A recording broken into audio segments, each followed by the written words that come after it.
오늘 우리가 읽은 신명기 11장 13절에서 17절까지의 말씀은 두 가지를 비교해서 얘기를 하고 있습니다. 이스라엘 사람들이 430년 동안 갇혀서 억눌려서 살았던 애굽 땅과 이제 이스라엘에게 약속하신 하나님의 땅인 젖과 꿀의 가나안 땅을 하나님께서는 오늘 우리가 읽은 본문을 통해 비교해서 보여주고 있습니다. 애굽 땅은 비옥하기로 유명한 땅입니다. 특히 이스라엘 처음 야곱과 그의 가족들이 요셉에 의해서 애굽으로 갔을 때에 이주했을 때에 그들이 살았던 곳은 숫곳이라는 곳입니다. 이 숫곳이라는 곳은 나일강 하구 쪽에 있는 땅으로 1년에 산모작이 가능한 땅으로 알려졌고 모든 애굽 사람들이 살고 싶어하는 땅이었습니다. 그러나 거기에는 왕궁이 있기 때문에 아무나 살 수 없는 그러한 땅이었습니다. 나일강의 풍요로운 강수량과 물의 양이 있었기 때문에 애굽 땅은 다른 그 어떠한 땅과 비교할 수 없을 정도로 풍요로운 땅이었습니다. 그런데 오늘 우리가 읽은 본문을 보면은요, 어떻게 10절 읽지는 않았지만 10절을 한번 보실래요? 10절을 보시면 네가 들어가 차지하려는 땅은 네가 나온 애굽 땅과 같지 아니하니 애굽 땅에서는 너희가 파종한 후에 발로 물 대기를 채소밭의 댐과 같이 하였거니와. 아무리 넉넉한 나일강에 물이 있어도 애굽은 그 나일강이 범람해서 물이 넘칠 때에 발로 밟는 기구를 가지고 넘친 물을 저장하는 수고를 아끼지 말아야 했습니다. 늘 물을 퍼서 농사를 지을 수 있는 것이 아니라 나일강의 물이 범람해서 넘칠 때 뚝과 댐과 같은 것을 발로 만든 기구로 인해서 가둬두어야만 농사를 지을 수 있는 땅이 애굽 땅이었습니다. 그래도 사람들은 그 애굽 땅이 비옥하다고, 그래도 사람들은 그 애굽 땅이 기름지다고 난리를 쳤습니다. 그러나 하나님께서 지금 이스라엘에게 약속하는 가나안 땅은 우리가 발로 댐을 만들 필요 없이 나일강의 물이 넘칠 때를 기다릴 필요 없이 하나님은 무엇을 약속하십니까? 이른 비와 늦은 비를 약속하십니다. 이른 비는 음력 7월쯤에 내리는 비입니다. 이때 이스라엘 사람들은 가나안에서 씨를 뿌리는 파종의 기간이 7월 달입니다. 그때 나오는 비가 이른 비입니다. 그리고 6개월 후에 음력 1월 달쯤에 내리는 비가 늦은 비인데 그때는 열매가 수확하기 이전에 내려야 할 필요한 비를 늦은 비라고 얘기를 합니다. 이들이 들어갈 가나안에는 나일강도 없습니다. 이들이 들어갈 가나안에는 조금만 비가 와도 물이 흘러 넘칠 수 있는 충만한 그러한 수자원도 없습니다. 말이 젖과 꿀이 흐르는 땅이지 왜 주님은 그 척박하고 메마른 황야 같은 그 땅을 젖과 꿀이 흐르는 땅이라 약속했는가? 그 이유는 하나입니다. 하나님이 하시기 때문입니다. 애굽 사람들은 발로 여러 가지 기구들을 발로 밟는 수고를 통해서 넘친 물을 댐에 가두기 위해 며칠 몇 날을 잠을 못 자고 수고하면서도 그 땅에서 나올 열매를 기대하고 있듯이 하나님은 이 가나안 땅에 들어가서 이스라엘 백성이 살아야 하는 그 땅은 애굽 땅에서 발로 수고하는 노력도 필요 없이 하나님이 늦은 비와 이른 비를 주셔서 씨를 파종할 때 씨 그리고 그 씨가 거두어서 나중에 열매로 거둘 때 필요한 비를 하나님이 주시겠다. 이 약속입니다. 감사하지 않으세요? 바꿔 말씀드리면 그게 우리의 인생 아닐까요? 여러분 얼마나 많은 수고를 하며 살아가십니까? 여러분 얼마나 많은 땀을 흘리며 살아가시고 얼마나 많은 마음의 생채기를 입으며 살아가시고 얼마나 많은 몸의 피곤함을 가지고 살아가시고 얼마나 많은 두려운 미래를 위해서 몸부림치며 어쩔 뻔 몰라 하루하루 발버둥 치는 인생을 사십니까? 아무것도 얻어지는 것이 없이, 아무것도 이루어지는 것이 없이 그저 열심만 땀만 흘리며 살아가는 것이 어쩌면 우리들의 인생의 모습 아닐까요? 아니, 그렇게 하면 내가 좀 편한 것 같아요. 왜? 남들 다 그러니까. 그렇게 하면 내가 조금이라도 안심이 될 것 같아요. 모두가 다 그렇게 살아가니까. 애굽 사람들처럼. 어떠한 때, 어떠한 물이 흘러 넘칠 때 그 타이밍을 잡기 위해서 늘 스탠바이하고 늘 발로 분주히 움직이기 위해 무엇인가 내가 노력하고 애쓰기 위해서 하루하루 노심초사 긴장을 늦추지 않고 준비해가며 살아가는 것이 우리들의 인생 아닐까요? 그게 애굽 땅에서의 비옥함을 누리는 축복이라고 생각하는 이 백성들에게 하나님은 뭐라고 얘기를 하십니까? 발로 수고할 필요 없어. 너희가 전전긍긍할 필요 없어. 내가 이른 비와 늦은 비를 줄게 해. 너희들이 씨를 뿌릴 때 그 씨가 단단히 땅에 자리 내리도록 이른 비를 줄게 해. 이제 열매가 거둘 때까지 그 열매의 풍성함이, 그 열매의 잎들이 시들지 않게 늦은 비를 줄게. 걱정하지 마. 이것이 늦은 비와 이른 비의 축복 아닐까요?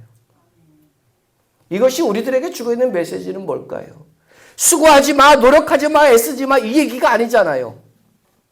너희가 수고하고 너희가 애쓰고 너희가 모든 것들을 다 퍼부어서 일을 하지만 결국에 그것을 이루실 분은 하나님이십니다.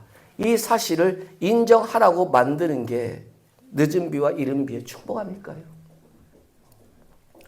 자, 오늘 우리가 읽지는 않았지만 10절을 보십시오. 네가 들어가 차지하려는 땅은 네가 나온 애굽 땅과 같지 아니하니. 아까도 제가 읽은 말씀이죠. 너희가 파종한 후에 발로 물대기를 채소밭의 댐과 같이 하였거니와.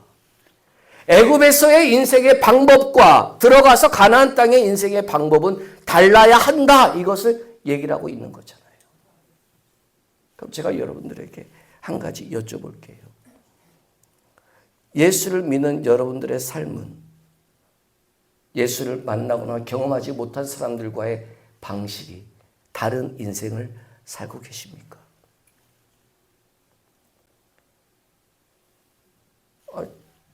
고개라도 끄덕거리시든지 가로로 저으시든지 하셔야지요. 목사인 저도 여러분들처럼 일상의 삶의 전선에 나가서 몸부림치며 고민하며 탈진할 정도의 인생에 힘을 퍼붓진 않지만 목사인 저도 제 믿음의 자리, 제 믿음의 방식, 하나님을 향한 제 신앙의 양심을 가지고 살아간다는 거 쉽지 않아요.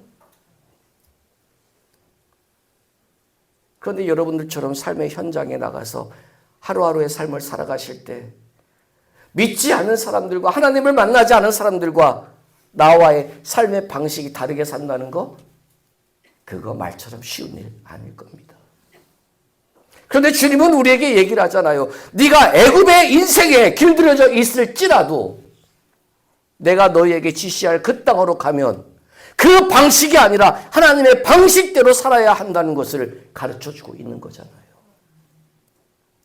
열매가 많아서 추수감사주일이 아니라 하나님의 방식으로 살았더니 하나님이 내게 이러한 일을 해 주셨습니다가 고백되어지는 게 추수감사절이어야지요. 남들처럼 쌓여있는 것이 많아서 감사할 수 있는 것이 아니라 쌓여있는 것은 별로 없어도 하나님의 방식대로 살았더니 다 빵꾸나고 다 안 될 것처럼 보이는데 그래도 이렇게 살아있습니다에 감사할 수 있는 게 추수감사주일이어야죠. 남들은 다 수고해요. 남들은 다 발로 몸부림쳐요. 남들은 다 나일강이 언제 넘칠지 잠도 안 자고 파수꾼처럼 지켜요. 그러나 저와 여러분들에게 누가 있습니까? 나일강이 없어도 하나님이 계시잖아요. 발의 수고가 없어도 하나님의 은혜가 있잖아요. 내가 기다리고 노심초사하지 않아도 하나님의 역사가 있잖아요. 이게 이른 비와 늦은 비의 축복이잖아요. 그런데 주님은 이러한 늦은 비와 이른 비를 우리에게 얘기를 하면서 한 가지 조건을 걸어요. 13절 보십시오. 13절에 보시면 뭐라고 얘기를 합니까? 내가 오늘 너희에게 명하는 내 명령을 청종해라 라고 얘기를 해요. 여러분, 여기서 청종하라는 것은 귀를 기울이다 이 얘기가 아니에요. 청종하다라는 말의 원래 뜻은 뭐냐? 정확하게 듣다라는 뜻이에요. 우리가 하나님의 말씀을 몰라서 이렇게 사는 거 아니잖아요.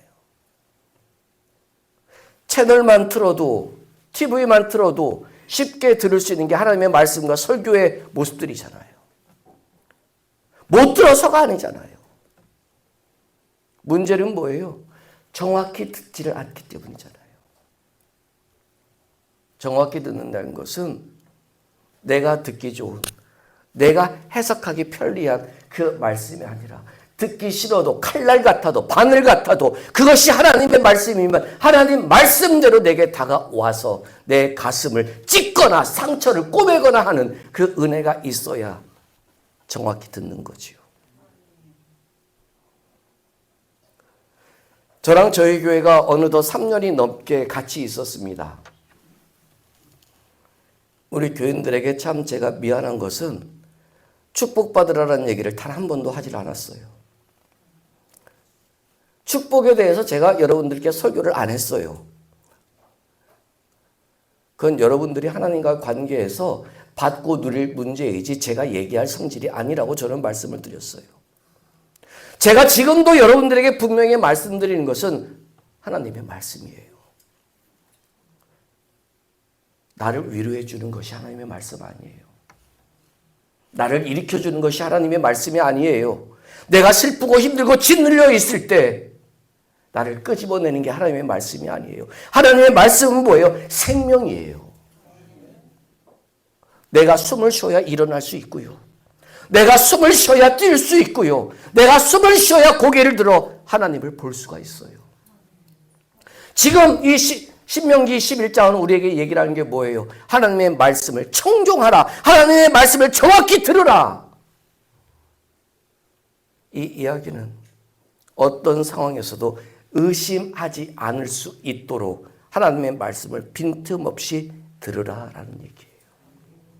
내 계산, 내 생각, 내 인생의 상황에서의 해석하는 그 말씀이 아니라 하나님이 늦은 비와 이른 비를 주신다면 그 땅이 아무리 척박해도 그 말씀을 믿으라 이 얘기잖아요.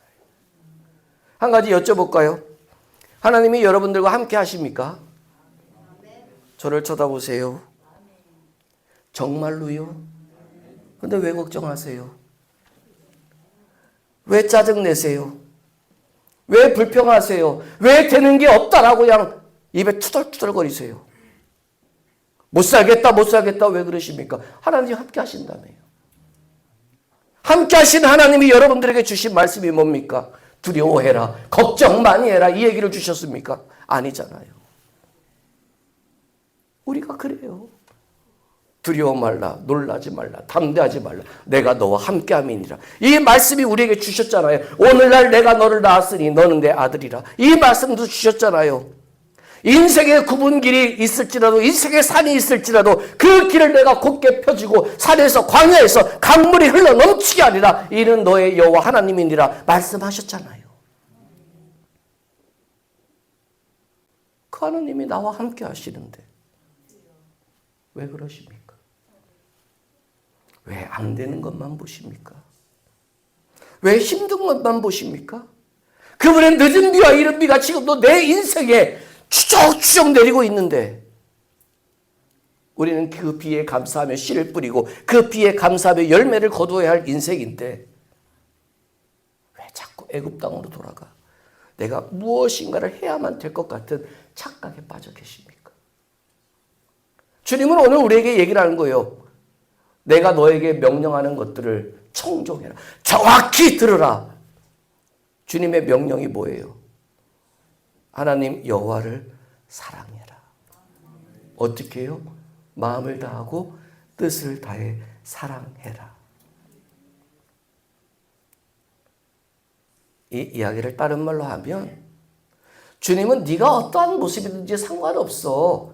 네가 주님 앞에만 나오면 그것이 나를 향한 사랑이라고 하나님은 믿으시니까 너는 그저 있는 모습 그대로 주님 앞에만 나와.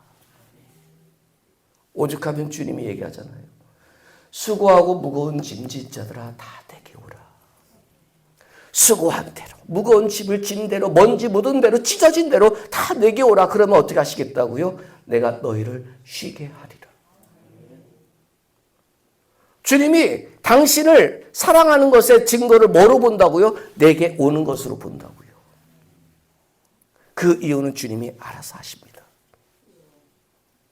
늦은 비와 이른 비를 가지고 우리가 살아가는 것, 그리고 그 주님의 말씀을 정확히 들을 수 있는 것의 첫 번째 시작은 뭐라고요? 하나님 앞에 나오는 것. 그것을 여호와를 마음과 뜻을 다해서 사랑하는 모습이다. 이렇게 표현하고 있습니다.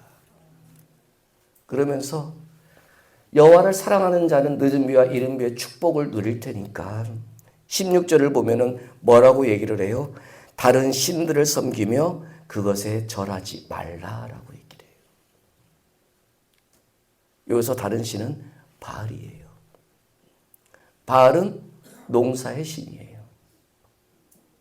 이제 가나안 땅에 정착해서 농사를 지어야 할 이스라엘 사람들에게 만약에 늦은 비와 이른 비가 조금이라도 늦는다면, 만약에 늦은 비와 이른 비가 막혀버린다면, 아니 어쩌면 하나님을 향한 사랑의 마음이 식어가지고 여호와 앞에 나가지도 않아 그 비가 끊겨져 버린다면 이들의 모든 문제 해결은 하나님 앞에 나아가면 되는 것인데, 어쩌면 당장 급하다고 다른 신인 바알 앞에 절을 하고 바알 앞에 비를 내려달라고 요구할 수도 있는 이들의 인생의 모습을 주님은 지적하고 있는 거지요.